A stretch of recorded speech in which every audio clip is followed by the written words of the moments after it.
They managed to build a bridge over the proverbial troubled waters. A group of Shallcross residents fixed a bridge damaged in the recent floods in KZN. Now, these residents say they're willing to help other areas in need as well. Monique Mortlock has their story.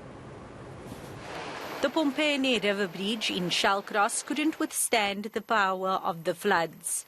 The sections linking Blundell and Shallcross roads were destroyed.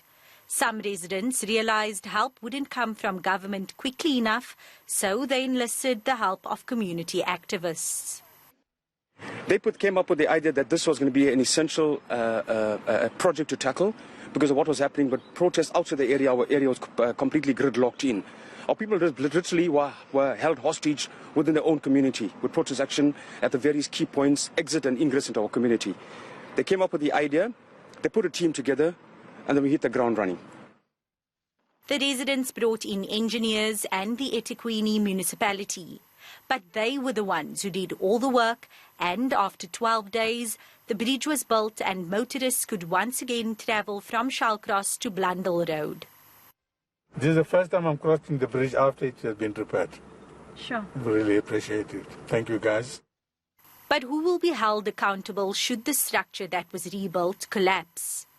The project has now been handed over to the municipality, who played an oversight role. This is a temporary bridge. The municipality are looking at putting a permanent bridge in, something a little bit higher, because this bridge has taken a lot of money in the past to do repairs every time there's storms.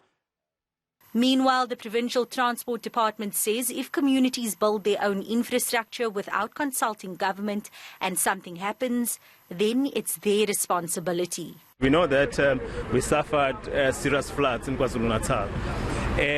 We wouldn't encourage the community just to build their own bridges, because all structural bridges, they need to be engineered, they need to be designed so that you can determine the loading.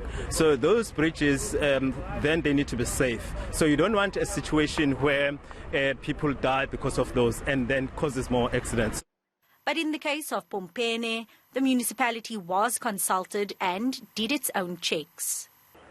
The Pompene River Bridge project team says it's willing to help any other community in need of similar assistance.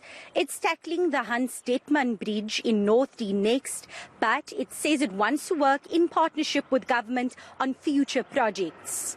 Monique Mortlock, Shallcross.